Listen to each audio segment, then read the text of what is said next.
He didn't wake up confident. He woke up tired.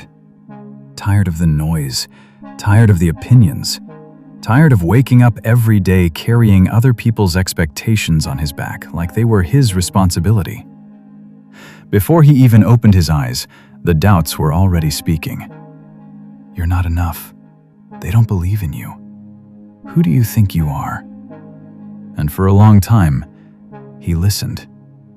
He let the voices of people who never built anything shape the way he saw himself. He trusted their doubts more than his own dreams. He carried their fear like it belonged to him, and it slowed him down. Because you can't move forward when your mind is busy replaying what other people think you should be. One day, it hit him. Why am I letting people with no vision define my future? Why am I letting opinions outweigh effort? Why do I care more about being accepted than becoming who I know I can be? He looked around and realized something uncomfortable. Most people weren't against him. They were afraid of him. Afraid of what happens when someone refuses to shrink. Afraid of what it exposes in them. So instead of lifting him up, they tried to pull him down to where they felt safe. And for the first time, he understood.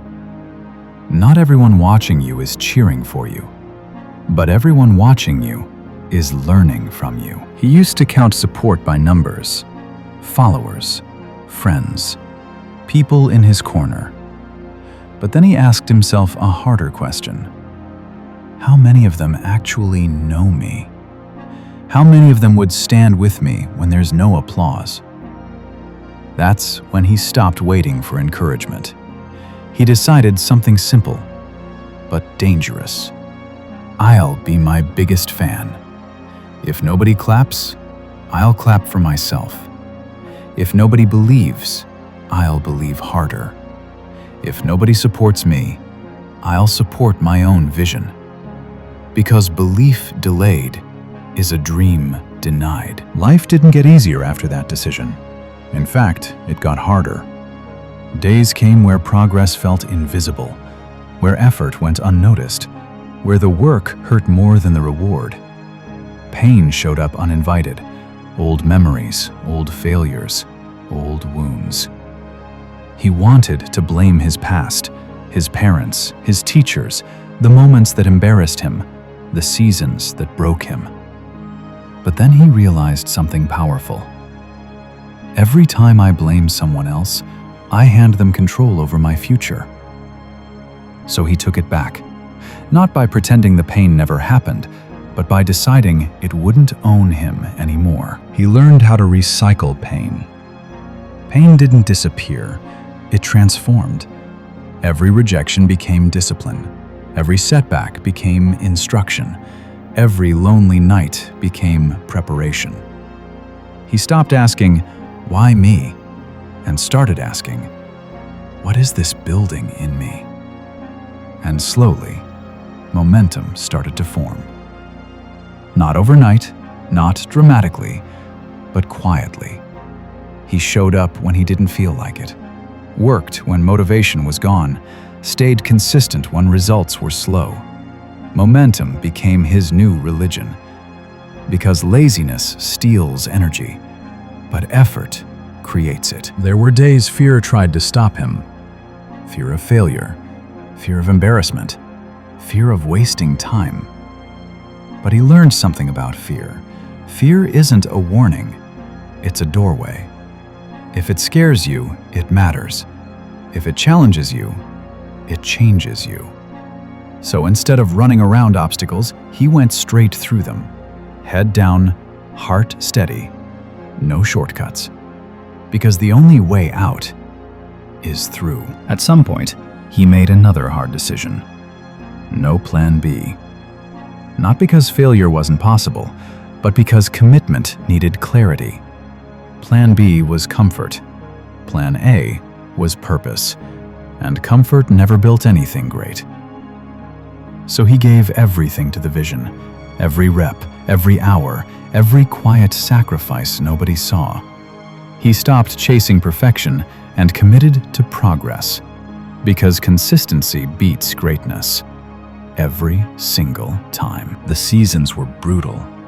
Some nights he questioned everything. Some mornings he wanted to quit. But he remembered. Seasons are temporary. Pain is temporary. Struggle is temporary. Quitting is permanent. So he learned how to outlast the season, one day at a time, one decision at a time, one effort at a time.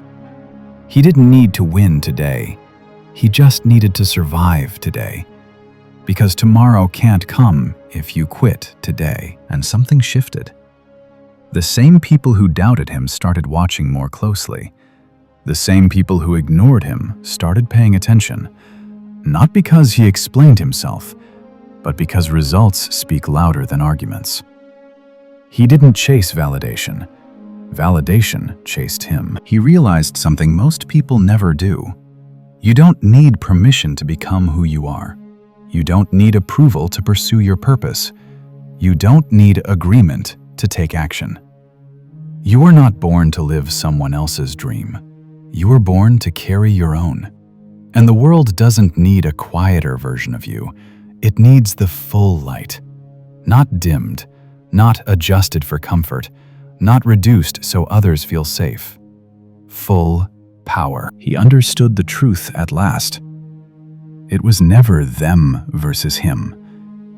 It was always him versus himself. And once he stopped fighting who he was and started fighting for who he could become, nothing could stop him. Not fear, not doubt, not pain, not time. Because he wasn't trusting the branch anymore.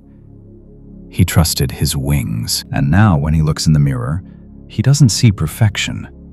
He sees effort. He sees growth.